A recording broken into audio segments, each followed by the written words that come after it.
కర్మ సిద్ధాంతం గురించి ఈరోజు మనం మాట్లాడదాం. మనిషి తన కర్మను తప్పించుకోలేడు అనేటువంటి మాటలు ఈ ప్రపంచంలో మనకు వినబడుతూ ఉంటాయి. నిజమే. ఈ కర్మ సిద్ధాంతంపై మాట్లాడే పెద్దలు చాలామంది ఉంటూ ఉంటారు. అవన్నీ వింటున్నప్పుడు క్రైస్తవులకు కూడా డౌట్ వస్తూ ఉంటుంది. నిజమే కదా, మానవుడు చేసినటువంటి కర్మను మానవుడు అనుభవించవలసినటువంటి పరిస్థితులు ఉన్నాయి కదా, నిజమే అని మాట్లాడుతూ ఈ కర్మ మనల్ని విడిచిపెట్టదు, ఈ కర్మ నుంచి మనం తప్పించుకోలేము అనేటువంటి విధానం మనకి కనబడుతూ ఉంటుంది. వెరీ గుడ్, నిజమే. అయితే దీనికి బైబిల్లో ఏమన్నా ఆధారాలు ఉన్నాయా? అందుకే కొన్ని వాక్యాలు మనం చదువుకుంటూ ముందుకు వెళ్దాం. యోబు గ్రంథము 34వ అధ్యాయము 11వ వాక్య ప్రకారముగా మనకి బైబిల్ ఏం తెలియజేస్తూ ఉందయ్యా అంటే, దేవుడట నరుల క్రియలకు తగినట్టుగా వారికి ఫలము దయచేస్తాడట. నరుల క్రియలకు తగినట్టుగా అట్లనే ఉందండి మీ బైబిల్ కూడా. నరుల క్రియలకు తగినట్టుగా ఫలము ఆయన వారికి ఇచ్చును. ఆ కింద లైన్లో చూడండి, అందరికీ, కొందరికా అందరికా, అందరికీ వారి వారి మార్గములను బట్టి వారికి ఫలమిచ్చును. అంటే కర్మ సిద్ధాంతం మనకు అర్థమవుతుంది ఇక్కడే. అంటే మనిషి తన క్రియను బట్టి ఫలాన్ని సంపాదిస్తాడు. సింపుల్గా అర్థమైపోయింది మనకి. అంటే కర్మ సిద్ధాంతం బైబిల్ సపోర్ట్ చేస్తుందండి. ఎస్, 100% సపోర్ట్ చేస్తుంది. నువ్వు చేసిన దానిని బట్టే దేవుడు నీకు ఫలము ఇస్తాడు. అది ఏ డౌటు లేదు. అయితే నేను చేసేసాను, ఏదో తెలియక ఏదో చేసేసాను, ఏదో పొరపాటు చేసేసాను, లేదా చేయకూడదే చేసేసాను. మరి చేసేసిన తర్వాత దాన్ని భరించవలసిన అవసరత ఇప్పుడు నాకు అర్థమవుతుంది వాక్యం చదువుతుంటే. దాన్ని తప్పించుకునే మార్గం ఏమన్నా ఉంటుందా? ఇంకా చూసినట్లయితే మత్తయి సువార్త 16వ అధ్యాయం 27వ వాక్యం చూడండి. చూడండి, మనుష్య కుమారుడు తన తండ్రి మహిమైశ్వర్యం తన తండ్రి మహిమ గలవాడై తన దూతలతో కూడా రాబోతున్నాడు. అంటే యేసుక్రీస్తు ప్రభువారు రెండవసారి వచ్చినప్పుడు కూడా ఏం జరుగుతుందో చూడండి. చదువునా, కంటిన్యూ. అప్పుడు ఆయన అమ్మా ఎవరి క్రియల చొప్పున వారికి ఫలం, చూడండి, ఎవరి క్రియల చొప్పున వారికి ఫలమిస్తాడు. అంటే ఇది కూడా కర్మ. కర్మ అంటే మనం చేసిందండి, గుర్తుపెట్టుకోండి. కర్మ అంటే నువ్వు చేసిన దాన్ని బట్టి నీకు ఇస్తాడు. అంటే యేసుప్రభు రెండోసారి వచ్చినప్పుడు కూడా ఎలా ఇస్తాడట? నువ్వు చెయ్యని దాన్ని బట్ట, నువ్వు చేసిన దాన్ని బట్ట? నువ్వు చేసిన దాన్ని బట్టే ఇస్తాడు. అప్పుడు కర్మ సిద్ధాంతానికి బైబిల్ ఏమైనా ఎగరిస్ట్గా ఉందంటే లేదు, ఏమి ఎగరిస్ట్గా లేదు. కర్మ సిద్ధాంతానికి సపోర్ట్గానే ఉంది బైబిల్. అంటే మనిషి చేసిన దానిని బట్టి మనిషికి ప్రతిఫలం ఇస్తానని దేవుడు తెలియజేస్తూ ఉన్నాడు. సేమ్ యేసుక్రీస్తు రెండవసారి వచ్చినప్పుడు కూడా, తన తండ్రి మహిమ గలవాడే వచ్చినప్పుడు కూడా, ఎవని క్రియలను బట్టి వానికి ప్రతిఫలము ఆయన ఇస్తాడు అనేటువంటి ఆలోచించండి. ఇంకా చూద్దాం. రాసిన పత్రిక 2వ అధ్యాయం 6వ వాక్యం కూడా చూడండి. ఆయన ప్రతివానికి చూడండి, ఆయన ప్రతివానికి వాని క్రియల చొప్పున ప్రతిఫలం ఇచ్చును. ఎట్లమ్మా? అంటే వాని క్రియల చొప్పున, లేని క్రియల చొప్పున ఇస్తాడా? అంటే ఇక్కడ టోటల్గా మనకి ఏమర్థం అవుతుందంటే, నువ్వు చేసిన దానిని బట్టే నీకు ప్రతిఫలము. ఇది బైబిల్ చెప్తున్న మాట. అందుకనే ప్రతి మనిషికి చెప్పే మాట ఏంటంటే, కర్మని ఎప్పుడో తప్పించుకోలేడురా, నువ్వేం చేసావో అది నీకు జరుగుద్దురా అనేది అందరం, నాతో సహా కూడా అందరం మాట్లాడుతూ ఉంటాం అన్నమాట. అయితే నాకు వచ్చిన లేటెస్ట్ క్వశ్చన్ ఏంటంటే, సరే మనుషులం కదా, తెలుసో తెలియకో, అసూయతోటో కోపంతోటో, ఏదో కక్షతోటో ద్వేషంతోటో ఏదో పొరపాటు చేసేస్తాడు మనిషి, చేయకూడదు చేసేస్తాడు. చేసేసిన కొంతకాలానికి అరే నేను ఇలా చేసాను, అది రిపీట్ అవుతూ ఉంటుంది లైఫ్లో. మనం చేసిన దానికి ఆ ప్రతిఫలం మనకు దొరుకుతున్నప్పుడు, దాన్ని అనుభవించే పరిస్థితులు వచ్చినప్పుడు, అయ్యో నేను చేయకూడదు చేసేసేనే, దీన్ని తప్పించుకునే మార్గం ఏమన్నా ఉందా అనేటువంటి ప్రశ్న మనుషుల్లో పుడుతుంది. మీకు ఎప్పుడన్నా అలా అనిపించిందా ఎవరికన్నా? మీరు ఆలోచించండి. మీకు ఒక అద్భుతమైనటువంటి విషయాలు బైబిల్లో చూపిస్తాను ఈరోజు. మీకు మంచి మాటను నేను జ్ఞాపకం చేయడానికి ఇష్టపడుతూ ఉన్నాను. ఇశ్రాయేలీలకి ఎర్ర సముద్రమే అడ్డం వస్తే తప్పించాడా, తప్పించలేదా? తప్పించాడమ్మా. ఎట్ట తప్పించాడమ్మా? మొత్తం దాన్ని ఎలా చేసి పడేశాడు? అబ్బా, అసలు వాటర్ అట్టండి ఈ పక్కకి ఆ పక్కకి జరిగి గోడల వలె లేచాయట. అంటే ఎర్ర సముద్రాన్ని పాయలు చేసి తప్పించగలిగిన శక్తి కలిగిన దేవుడు నేను చేసిన కర్మ నుండి నన్ను తప్పించలేడా అనే ప్రశ్న పుట్టింది నాలో. దేవునికి స్తోత్రం. ఈరోజు నీ కర్మలు, నా కర్మలు ఒకవేళ నేను అనుభవిస్తూ, అందులో ఈత కొడుతూ, అందులో మునిగిపోతూ, ఈ కర్మ నుండి నేను ఎలా బయటపడాలని తెలియక, అయ్యో నేను ఎన్నో నేరాలు, ఘోరాలు, తప్పులు చేయకూడని ఎన్నో చేసేసానే, వీటన్నీ కలిసి రోజు నన్ను ఇబ్బంది పెడుతున్నాయి కదా, వీటి నుండి నేను బయటపడే మార్గం లేదా అనే ప్రశ్న నాకు తెలిసి ప్రతి మనిషిలో పుడుతుంది, కానీ దాన్ని బయటికి ఎవరు చెప్పుకోలేరు పాపం. ఎందుకంటే చెబితే వీళ్ళు ఏం తప్పు చేశారో అని మళ్ళీ ఇంకొకడు పాయింట్అవుట్ చేస్తాడు. అందుకనే అంతరంగంలో ఉన్నటువంటి అటువంటి ప్రశ్నకి ఈరోజు సమాధానం దొరకాలి మనందరికీ ఈరోజు. దేవునికి స్తోత్రం. అయితే ఇప్పటివరకు మనం చదివినటువంటి వాక్యముల ద్వారా మాత్రం మనకి ఏమర్థమైందండి? మనము చేసినది ఖచ్చితంగా మనకి రిపీట్ అవుద్ది అన్నట్టుగానే మనకి ఇక్కడ ఈ చదవబడిన వాక్యాలు మనకి తెలియజేస్తూ ఉన్నాయి. ఇంకా చూడండి, ఉపాధ్యాయ గ్రంథము 1వ అధ్యాయం 15వ వాక్యం చూడండమ్మా. యెహోవా దినము అన్యులందరి మీదికి వచ్చుచున్నది. అమ్మా చదవమ్మా. అప్పుడు నీవు చేసినట్టే నీకు చేయబడును. చూడండి, నువ్వు చేసినట్టే నీకు చేయబడును. చూసారా ఎలా ఉందా? ఎట్లా అంటే దేవుని దినం కలిసి మన మీదకి వచ్చింది. దేవుని దినం మన మీదకి వచ్చినప్పుడు ఎలా చేయబడుతుందట? మనకి మనం చేసినట్టే మనకి చేయబడుతుందా, మనం చేయనట్టా? అంటే మనం ఏం చేసామో అదే మనకి చేయబడుతుంది. చూడండి ఎంత బాగుందో చూడండి. దీన్నే కర్మ సిద్ధాంతం అంటాం. నువ్వు చేసిందే నీకు ప్రాప్తిస్తుంది. అయితే ఈరోజు నేను చెప్పబోయేది ఏంటంటే, ఈ కర్మల నుండి తప్పించలేడా దేవుడు? చేసాం, తెలియక చాలా చేసాం. ప్రతి మనిషి ఏదో తప్పు చేసే ఉంటాడు ఎక్కడో చోట. అంటే దాని కర్మని భరించి భరించి భరించి భరించి ఇక్కడ చచ్చిపోవాలా, ఇట్లనైనా, లేకపోతే తప్పించుకునే మార్గం ఏమైనా ఉందా? అంటే ఇప్పటివరకు మనం చదివిన వాక్యాలు మనకి ఏం తెలియజేస్తున్నాయంటే, ఖచ్చితంగా నువ్వు చేసిందే నీకు జరుగుద్ది, అంతేనా?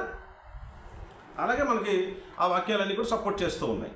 ఇంకా మనకి యేసుప్రభు రెండవసారి వచ్చినప్పుడు కూడా నువ్వు చేసిన నీ క్రియలను బట్టే నీకు ప్రతిఫలం ఇస్తాడు అనేటువంటి ఆయన రెండవ రాకడలో కూడా అదే మనకి కనబడుతూ ఉంది. రైట్. మన ప్రకటన గ్రంథంలో కూడా చదివినప్పుడు కూడా వాని క్రియలు బట్టి వాడి జీతం ఉంటుంది, వాడి పనిని బట్టి వాడికి జీతం ఇస్తాను, నేను త్వరగా వస్తున్నానని అక్కడ కూడా చెప్పబడుతూ ఉంది. ఈ వాక్యాలన్నీ మనం చదివినప్పుడు ఖచ్చితంగా నువ్వు చేసిన కర్మను అనుభవించాలనేటువంటి వివరణ ఎవరు ఇవ్వకుండానే మనకి సింపుల్గా అర్థమైపోతుంది. ఇంకా చూద్దాం, ఇంకా కొన్ని మాటలు చదివి అర్థం చేసుకోవడానికి మనం ప్రయత్నం చేద్దాం. కీర్తనల గ్రంథము 7వ కీర్తన 16వ వాక్యం చూడండి. వాడు తలంచిన చేటు వాని నెత్తి మీదకే వచ్చును, వాడు యోచించిన బలాత్కారము వాని నడినెత్తి మీదనే పడును అని ఇక్కడ రాయబడి ఉంది. అంటే భక్తుడు స్టేట్మెంట్ ఇచ్చాడు కరెక్ట్గా. ఏమంటున్నాడంటే, వాడు చేసింది వాడికే వస్తుంది. ఖచ్చితంగా ఇది మనకి చాలామంది జీవితంలో కనబడుతూ ఉంటుంది. వాళ్ళు చేసింది వాళ్ళకే రిపీట్ అవుతూ ఉంటుంది. అయితే నా వాదన ఏంటంటే, నా ఆలోచన ఏంటంటే, ఒకవేళ నేను చేశాను, ఒక తెలియక ఏదో తప్పు చేసినప్పుడు నాకు అర్థమైంది, అయ్యో నేను చేయకూడదు చేశాను, ఇది తప్పు అని చేసిన తర్వాత నాకు అర్థమైంది. మనుషులందరికీ ఎప్పుడు అర్థమవుతాయండి తప్పులు? చెప్పండి, తప్పులు ఎప్పుడు అర్థమవుతాయి? చేసేటప్పుడు అర్థం కావు. తెలుసా మీకు? మనిషికి తన పొరపాటు ఎప్పుడు అర్థమవుతుంది అంటే, చేసేసిన తర్వాత అర్థమవుతుంది, లేదా చేసిన కొన్ని సంవత్సరాల తర్వాత అర్థమవుతుంది, లేదా చనిపోయే ముందన్నా అర్థమవుతుంది. గుర్తుపెట్టుకోండి. మరికొంతమందికి చేసే ముందే తెలుసు తప్పని, చేసే ముందే తప్పని తెలిసినా తప్పక చేస్తారు. అంటే ఇంకా ఆ తప్పు చేస్తేనే తప్ప వాళ్ళ లైఫ్ ఉండదు, అందుకు చేస్తారు కొంతమంది. అంటే తప్పు అనేది ఎట్లా చేసినా తప్పే. అంటే ఏ ప్లేస్లో ఏ టైమింగ్లో చేసినా తప్పు అనేది తప్పే. రైట్. అయితే పొరపాటు జరిగిపోయింది, నేరం చేసేసాము, మనకి లేఖనాలు సెలవిస్తూ ఉన్నాయి, నువ్వు చేసిందే నీకు వస్తుంది అని సెలవిస్తూ ఉన్నాయి. ఇవన్నీ పెద్దగా మనం ఎవరు చెప్పక్కర్లేదు, అందరికీ తెలిసినటువంటి విషయమే. నువ్వు ఏది విత్తుకుంటావో అదే కోసుకుంటావు అని మనకి గలతీలకు రాసిన పత్రికలు కూడా చాలా అద్భుతంగా మాట్లాడుతూ ఉంటారు. అది కూడా ఆ వాక్యం కూడా చదువుకుందాం, చదివి మనం అర్థం చేసుకుని ముందుకు వెళ్ళడానికి ప్రయత్నం చేద్దాం. ఇంకా గలతీలకు రాసిన పత్రికలో 6వ అధ్యాయం 7వ వాక్యం చూడమ్మా. మోసపోకండి, దేవుడు వెక్కిరింపబడడు. చూడండి, మనుషుడు ఏమి విత్తునో ఆ పంటనే కోయును. అంటే మీరు మోసపోకండి. దేవుడు ఎలాంటి వాడయ్యా అంటే, దేవుడే విక్రించబడ్డాడు. దేవుడు ఎలాంటి వాడయ్యా అంటే, ఏది విత్తుకుంటావు నువ్వు అదే కోసుకుంటావు అనేటువంటి స్టేట్మెంట్ పౌలు గారు కూడా ఇవ్వడం అనేది మనకి ఇక్కడ కనబడుతూ ఉంది. అంటే ఇన్ని వాక్యాలు మనకి ఏమేమి తెలియజేస్తూ ఉన్నాయ్యా అంటే, ఖచ్చితముగా నువ్వు చేసిన కర్మని నువ్వు అనుభవిస్తావు అన్నట్లుగా ఇన్ని వాక్యాలు మనకి సపోర్ట్ చేస్తూ ఉన్నాయి. నా ప్రశ్న ఏంటి? ఒకసారి అందరూ మాట్లాడండమ్మా. నేనేం ప్రశ్నిస్తున్నాను? తప్పించుకునే మార్గం ఏమైనా ఉందా? సరే, తెలియక చేసేసాము, తెలియదు అంటే ఇలా చేస్తే నా లైఫ్ ఎలా అవుద్దని మనకు తెలియదు అనుకోండి. చేసేసాము, తర్వాత బుద్ధి వచ్చింది, మనకి జ్ఞానం వచ్చింది, చేయకూడదు చేసేవారు అయినా ఇలా కాదు, ఇప్పుడు ఇదంతా భరించాలని మనకి ఈ లేఖలన్నీ చెప్తున్నాయి, ఇదంతా చేసింది నీ మీదకి వస్తుంది అనేటువంటి చెప్పిన దేవుడు ఈ చేసింది తప్పించుకోవడానికి ఏం వాక్యాలు చెప్పు ఉండడా? నా ప్రశ్న అది. అందరికీ ఇదే ప్రశ్న అమ్మ. దేవునికి స్తోత్రం. మీ ప్రశ్నకి ఈ ప్రశ్న మీలో ఎవరికైనా సరే ఇన్ ఫ్యూచర్ వచ్చినా ఇప్పుడు వచ్చినా, నా కర్మ నుండి నేను తప్పించుకునే మార్గం ఏమన్నా ఉందా? టైటిల్ అది. అంటే నేను చేసిన చెడ్డ పనుల నుండి, ఆ చెడ్డ పనుల వలన నేను హింసింపబడుతూనే బతకాలా? ఒకటి తప్పించుకునే మార్గం నా దేవుడు నాకు ఏమైనా పెట్టాడా? దేవునికి స్తోత్రం. అలాగని నా ఉద్దేశం తప్పు చేయమని కాదండి. తప్పు చేస్తే దేవుడు తప్పిస్తాడని అలా చెప్పట్లేదండి. ఒకవేళ దీన్ని మిస్అండర్స్టాండింగ్ చేసుకుంటే పొరపాటు నాది కాదు. ఎందుకంటే నేను చెప్పే కోణంలోనే మీరు ఆలోచించాలి. నేను ఏ కోణంలో చెప్తున్నానో ఆ కోణాన్ని తీసుకోవాలి మీరు. మళ్ళీ మీరు ఇంకో కోణాన్ని తీసుకుని ఈయన ఎలా చెప్పాడు అలా చెప్పండి, నేను బాధ్యుడు కదా, అందుకే రికార్డింగ్ కూడా చేస్తున్నా. నేననే కదండి, ఏ బాధకుడైనా తను ఎన్నుకున్నటువంటి కోణం ముఖ్యం. తను ఏ కోణంలో ఏ బేసిక్లో మాట్లాడుతున్నాడు, ఏ పాయింట్ ఆఫ్ వ్యూలో మాట్లాడుతున్నాడు అక్కడ వరకే తీసుకోవాలి. లేదు నాకు ఇలాగ అర్థమైందని మేధావులు కూడా ఉంటారు. అంత మేధావితనం మన దగ్గర లేదు, మనకొద్దు కూడా. నేను ఎప్పుడు చెప్తూ ఉంటాను, మన జ్ఞానము చాలు, అతి జ్ఞానం అవసరం లేదు. ఏం కావాలండి? మన జ్ఞానం ఉంటే చాలు, అధిక జ్ఞానం అవసరం లేదు. జ్ఞానులుగా బతికితే చాలు. దేవునికి స్తోత్రం. రైట్. అయితే ఇంకా మనం చూసినట్లయితే బైబిల్ గ్రంథంలో ఏమంటున్నారంటే, కొలస్సీలకు రాసినటువంటి పత్రిక, కొలస్సీలకు రాసిన పత్రిక చూడండి, 3వ అధ్యాయం 25వ వాక్యం చూడండి. అన్యాయము చేసిన వానికి చూసారా, తాను చేసిన అన్యాయము కొలది మరలా లభించును. ఇంకా ఏమన్నాడు? పక్షపాతం ఉండదు. ఇన్ని వాక్యాలు సపోర్ట్ చేస్తుంటే నేనేమని ప్రశ్నిస్తున్నాను? మరి నన్ను పిచ్చుడు అనకపోతే ఏమంటారు చెప్పండి కదా. చూడండి, అరే బాబు నువ్వు చేసింది నీ మీదకి వస్తుందిరా అని చెప్తుంది నేనే, అవునా? ఆ వాక్యాలు చూపిస్తుంది కూడా నేనే. మళ్ళీ ఏమని ప్రశ్నిస్తున్నాను? ఇన్ని వాక్యాలు సపోర్ట్ చేసినా తప్పించుకునే మార్గం దేవుడు పెట్టున్నాడా? ఇప్పటివరకు మనం తీసుకున్నటువంటి వాక్యములు ఏవైతే ఉన్నావో అవన్నీ కూడా ఏమంటున్నాయంటే, నువ్వు చేసిందే నీ మీదకి వస్తుంది, ఖచ్చితంగా నువ్వు చేసినట్టే జరుగుద్ది. నువ్వు అన్యాయం చేసావు, నీకు అన్యాయమే జరుగుద్ది. నువ్వేది విత్తావో నువ్వు అదే కోస్తావు అనేటువంటి విధానం అద్భుతంగా మనకి రాయబడి ఉంది బైబిల్ గ్రంథంలో. నిజం కూడా, అది నిజం కూడా, అబద్ధమేం కాదు, 100% నిజమే. నువ్వు చేసింది నీకు జరుగుద్ది ఖచ్చితంగా. ఒకవేళ నువ్వు గ్రహించావు, అయ్యో నేను చేయకూడదు చేసాను, ఇప్పుడు నాకు జరుగుద్ది, నీకు అర్థమైంది.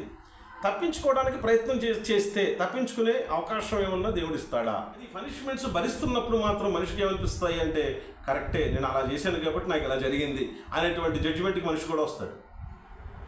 ఇలా జరుగుతున్నప్పుడు ఈ పరిస్థితి నుండి నేను ఎలా తప్పించుకోవాలి అనే ప్రశ్న పుట్టినా దానికి సమాధానం దొరకని సమాజంలో మనం ఉన్నాం. ఎలా? నా కర్మ నుండి నేను తప్పించుకోవాలంటే ఎలా? ఇప్పుడు చూద్దాం ఎలా తప్పించుకోవాలో చెప్తా. ఇప్పటివరకు ఎలా వాక్యాలు చదివామో, ఇదిగో నువ్వు చేసిందే నీ మీదకి వస్తుంది, నువ్వేం చేస్తే అదే జరుగుద్ది, ఇవన్నీ చదివాం. ఇప్పుడు నెక్స్ట్ ఇంకొక పేజ్ ఏంటి? నేను చేశాను, పొరపాటు జరిగింది, ప్రతి ఒక్కరి వల్ల ఏదో పొరపాటు జరుగుతుంది, అది అర్థం కాలేదు నాకు, అది పొరపాటు అని తప్పని తెలియదు, చేసేసాము. తర్వాత కాలంలో నాకు తప్పని తెలిసింది, ఇప్పుడు నేను తప్పించుకోవడానికి నేను రెడీగా ఉన్నా. దేవుడు ఏం చెప్తే దేవుడు ఆ మార్గం ఏమైనా చూపిస్తే అందులోకి వెళ్ళిపోతానికి రెడీగా ఉన్నా అన్నాం. అప్పుడు దేవుడు మార్గం ఇవ్వాలా ఇవ్వకూడదా? మీరు చెప్పండి. ఇవ్వాలి. అదే దేవుడు అంటే.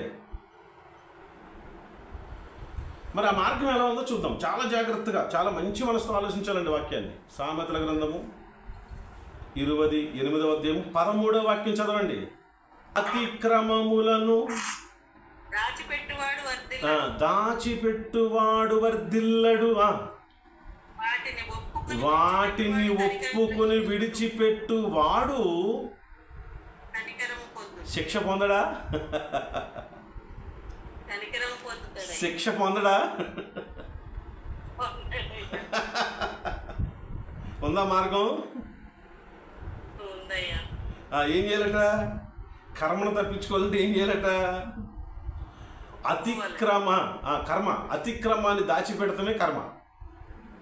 చేసిన తప్పుని దాచిపెట్టి నాది తప్పే కాదు అని లోపల మనం అనుకుంటాం చూడండి, అదే నీ కర్మ. అదే మనిషికి చేసే కర్మ. అదే నాదే రైటు, నేను ఎంత రాంగ్ వంకరగా మాట్లాడి నాదే రైట్ అనుకుంటా చూడండి, అదే నీ కర్మ.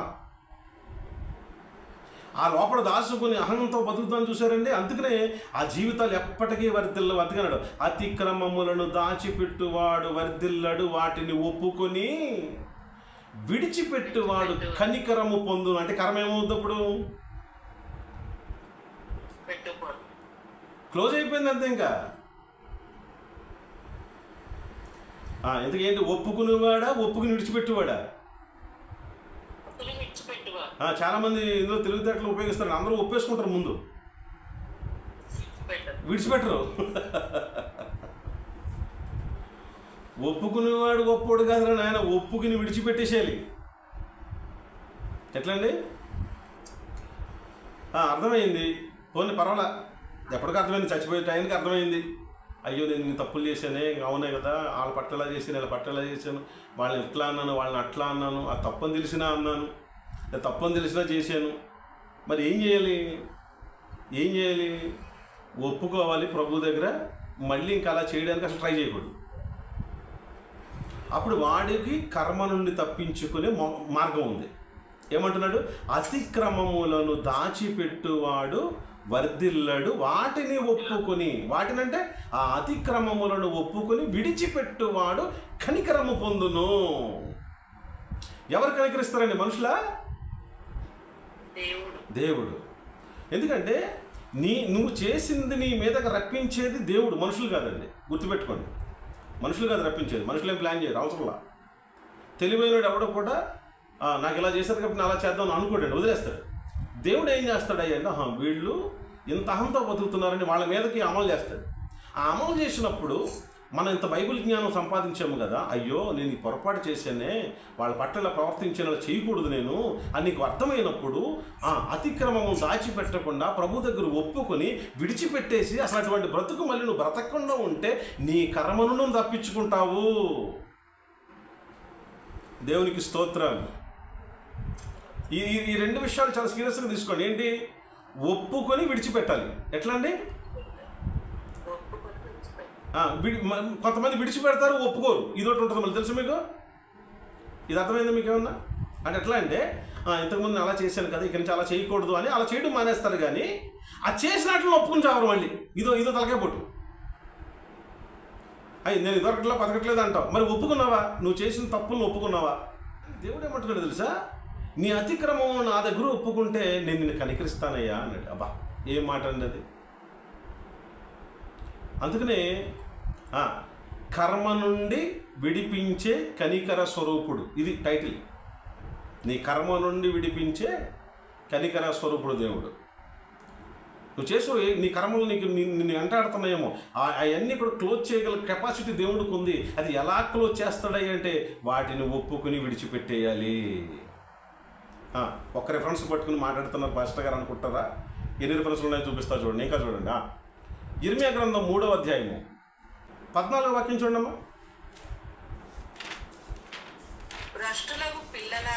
అబ్బా ఏ పిల్లలమ్మ వీళ్ళు? భ్రష్టులైపోయిన పిల్లలారా. ఏమంటున్నాడు? తిరిగి రండి. అబ్బా ఏం మాట అండి. అంటే ఇప్పుడు ఏంటి, మనిషి తన కర్మను అనుభవించుకుంటూ ఎందుకుంటున్నాడు? ఎక్కడికి రావట్లేదు, తిరిగి రావట్లా. భ్రష్టులకు పిల్లలారా తిరిగి రండి, నేను మీ యజమానుడను. ఇదే యెహోవా వాక్కు. ఒకనొక పట్టణంలో నుండి ఒకనిగాను, ఒకనొక పట్టణంలో నుండి ఇద్దరినిగాను మిమ్మల్ని తీసుకుని సియోనుకు రప్పించేదను అంటున్నాడు. అంటే చెదిరిపోయిన వాళ్ళంతా మళ్ళీ రండిరా బాబు, మిమ్మల్ని బాగు చేస్తానంటున్నాడు. చూసారండి? అంటే తప్పించుకుని మార్గం చెప్తున్నాడు దేవుడు. మీరు వచ్చేయండి, మీరు మీ ఇష్టానుసారంగా బ్రతుకుతూ వెళ్ళిపోయారు కదా, ఇప్పుడు మళ్ళీ దేవుడి దగ్గరికి రండి అంటున్నాడు. చూడండి 22వ వాక్యం చదవండి. 22వ వాక్యం చూడండి. భ్రష్టులైన బిడ్డలారా తిరిగి రండి, మీ అవిశ్వాసమును నేను బాగు చేస్తాను. చూడండి ఎంత మంచి మాట అండి. అంటే ఇంతకీ మనిషి ఎందుకు తన కర్మలోనే అనిపించుకుంటూ అలా కొట్టుమిట్లాడుతున్నాడు చెప్పండి. ఇప్పుడు ఒకటి దేవుడి దగ్గరికి తిరిగి రావట్లేదు. ఒకటి ఒకవేళ వచ్చేడేమో కానీ అతిక్రమంలో ఒప్పుకుని విడిచిపెడతలేదు. ఎట్లా అతిక్రమములను ఏం చేయాలట? దేవుడి దగ్గరికి వచ్చి అతిక్రమములను ఒప్పుకుని విడిచిపెట్టాలి. దేవుడి దగ్గరికి రాకుండా, అతిక్రమములు ఒప్పుకున్న వాటిని విడిచిపెట్టకుండా మనం బ్రతికితే మన కర్మలు మనల్ని విడిచిపెట్టవు. గుర్తుపెట్టుకోండి. ఇంకో వాక్యం చదవండి. యెషయా 55వ అధ్యాయం 7వ వాక్యము చూడండి. భక్తిహీనులు తమ మార్గమును విడువవలెను, దుష్టులు చూడండి తమ తలంపులు మానవలెను. చూసారా? వారు యెహోవా వైపు తిరిగిన ఎడల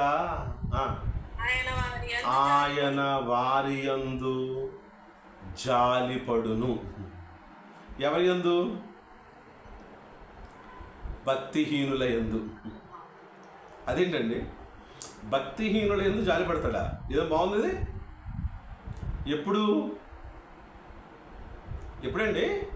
వారు తమ మార్గములను విడిచి దేవుని వైపు తిరిగినప్పుడు వారి యందు జాలిపడతారు. భక్తిహీనులట తమ మార్గములను విడవలను, దుష్టులు తమ తలంపులను మానవలను. వారి యెహోవా వైపు తిరిగిన ఎడల ఆయన వారి యందు జాలిపడును. వారు మన దేవుని వైపు తిరిగిన ఎడల, అద్భుతమైన మాట అండి, అద్భుతమైన మాట, బహుగా క్షమించును. పోయింది కర్మ. మరి దేవుడి దగ్గరికి వచ్చి మా కర్మలు మేము అనుభవిస్తున్నామని మనం అనుకుంటున్నామంటే ఇంతకీ దేవుని దగ్గరికి వచ్చామా, వచ్చినట్టు నటిస్తున్నామా? ఏదో తేడా వచ్చింది ఏండి, ఎక్కడో తేడా కొట్టింది. మనం ఆలోచించాలి. మీకు నాకు తెలిసిన ఒకళ్ళు కర్మను అనుభవిస్తున్నారు చెప్తాను. నాకు తెలిసిన ఒక ఆవిడ ఉన్నది, వారికి పిల్లలు ఉన్నారనుకోండి. ఎవరి పెళ్ళిళ్ళ గురించి ఆలోచించాలి మనం, అంతేనా? అయితే ఈ అమ్మగారు ఎప్పుడు కూడా ఏం చేసేదంటే, వేరే వాళ్ళ పిల్లలకి పెళ్ళిళ్ళు చేయట్లేదు వాళ్ళ అమ్మా నాన్నలు అనేటువంటిది ఎక్కువగా బ్యాడ్ చేసేది అందరినీ. ఏం చేసేది? వాళ్ళ పిల్లలకి అంత వయసు వచ్చింది పెళ్లి చేయట్లా, వాళ్ళ పిల్లలకి అంత వయసు వచ్చింది పెళ్లి చేయట్లని ఎక్కడ చూసిన ఇదే టాపిక్ ఆవిడ అమ్మగారు. అయితే ఈవిడ ఎవరినైతే కామెంట్ చేసేదో వాళ్ళందరికీ పెళ్ళిళ్ళు అయిపోయినాయి. ఇప్పటికీ వీళ్ళ పిల్లలకి పెళ్ళిళ్ళు అవ్వాల. ఇప్పుడు దీన్ని ఏమంటారు? దీన్ని కర్మ. ఇప్పుడు ఏ పిల్లలనైతే ఆవిడ కామెంట్ చేస్తూ ఇబ్బంది పెట్టేదో ఇప్పుడు వాళ్ళు అంటున్నారు అసలు నీ పిల్లలకి ఎందుకు పెళ్ళిళ్ళు అవ్వట్లేదు అని. ఇప్పుడు వీడి దగ్గర ఆన్సర్ లేదు. అయితే ఈ అమ్మగారు దేవుణ్ణి నమ్ముకుంది. ఎందుకు ఈ అమ్మగారు ఎవరు నమ్ముకున్నారమ్మా? దేవుణ్ణి నమ్ముకున్నారు. అయితే ఈ అమ్మగారు ఇచ్చే ఆన్సర్ ఏంటో తెలుసా? మా పిల్లలకి దేవుడే పెళ్లి చేయట్లా. ఎట్లా అంటే ఈవి కర్మ ఈవిడికి అర్థం కావట్లా. అంటే నేను తప్పు చేశాను, ఇది పొరపాటు, ఇది నేను దేవుడి దగ్గర ఉన్న అంటే చర్చికి వెళ్తున్నానే తప్ప నేను ఇంకా దేవుడి దగ్గరికి వెళ్ళలేదు, దేవుడితో నేను కలవలేదు, దేవుడితో నేను కలిసిపోయి ఉంటే, దేవుడి దగ్గర నేను వెళ్ళిపోయి ఉంటే నేను ఇతరులని ఇబ్బంది పెట్టే ఆ సైకాలజీ నాకు ఉండదు. అసలు నేను చాలా మంచిదానిగా బతుకుతాను కదా అనే ఆలోచన రావట్లేదు.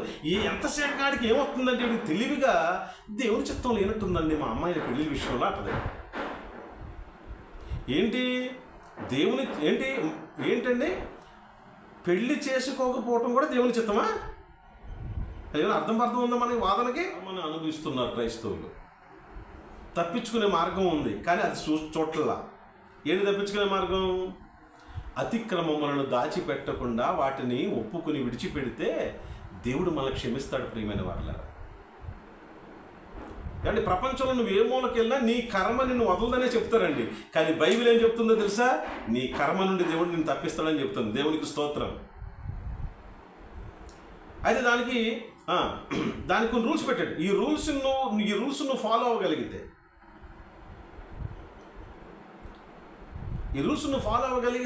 అసలు నీ కర్మ క్లోజ్ అయిపోద్ది. వర్ధిల్లడం ప్రారంభం అవుతుంది. లాస్ట్ అండ్ ఫైనల్ ఒక్క వాక్యం చదువుదాం, ఎంత అద్భుతంగా ఉంటుందో చూడండి. ఇర్మియా గ్రంథం 26వ అధ్యాయం 3వ వాక్యం చూడండి అమ్మా. 3వ వాక్యం 26:3.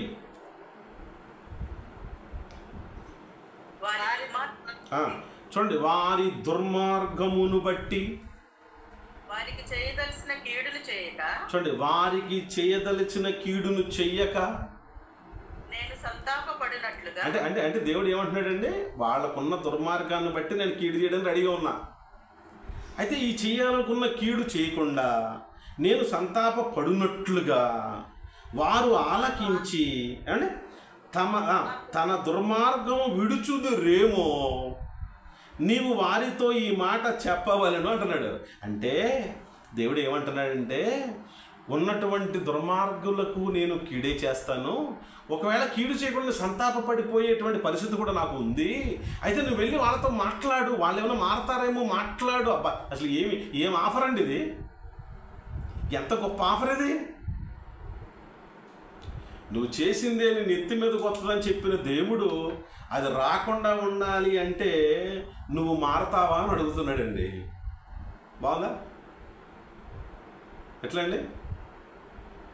నువ్వు ఏదైతే చేసేవో అది నీ నెత్తి మీదకి నేను రప్పించడానికి సిద్ధంగా ఉన్నాను, నేను రప్పించకూడదంటే నువ్వు మారతావా అని డైరెక్ట్గా అడుగుతున్నాడు దేవుడు. నువ్వు మారితే నువ్వు చేసింది ఏది నెత్తి మీదకి రాకుండా నేను దానికి అడ్డుకట్టేస్తాను. నువ్వు మారిపో. ఏమంటే యేసుప్రభు వారు ఈ భూమి మీదకి వచ్చి ఆయన సువార్త ప్రారంభించినప్పుడు మొదట ఆయన చెప్పిన మాట ఏంటంటే, అసలు దేవుని రాజ్యం సమీపిస్తుంది, మారు మనసు పొందండి అన్నాడు. అంటే ఏంటి దేని నుంచి తప్పించుకోవాలని మనుషులందరూ? వాళ్ళు చేసిన కర్మల నుండి వచ్చిన ఆ పాపము నుండి తప్పించుకోవాలి అంటే ఏం పొందాలండి మనుషులందరూ? మారు మనసు పొందాలి. నువ్వు మారాలి. యేసు ప్రభు వారి బోధే నీ కర్మ నుండి నేను విడిపించడానికి. దేవునికి స్తోత్రం. నీ కర్మల వలన నువ్వు తెచ్చుకున్నటువంటి పాపపు మూట నుండి నిన్ను విడిపించడానికే యేసుప్రభు అసలు బలైపోయింది. ఇంకా మన వాళ్ళు ఈ కర్మ నుండి ఎలా విడిపించబడాలా రండి నా దగ్గర పంపించండి ప్రపంచంలోని ప్రజలందరినీ కర్మ నుండి ఎలా విముక్తి పొందాలని నేను చెప్తాను. నువ్వు చేసినటువంటి దుర్మార్గపు పనులకు నీకు కీడు రప్పించడానికి నేను సిద్ధంగా ఉన్నాను. ఒకవేళ నువ్వు మారతావా అని మాట్లాడుతున్నాడు దేవుడు.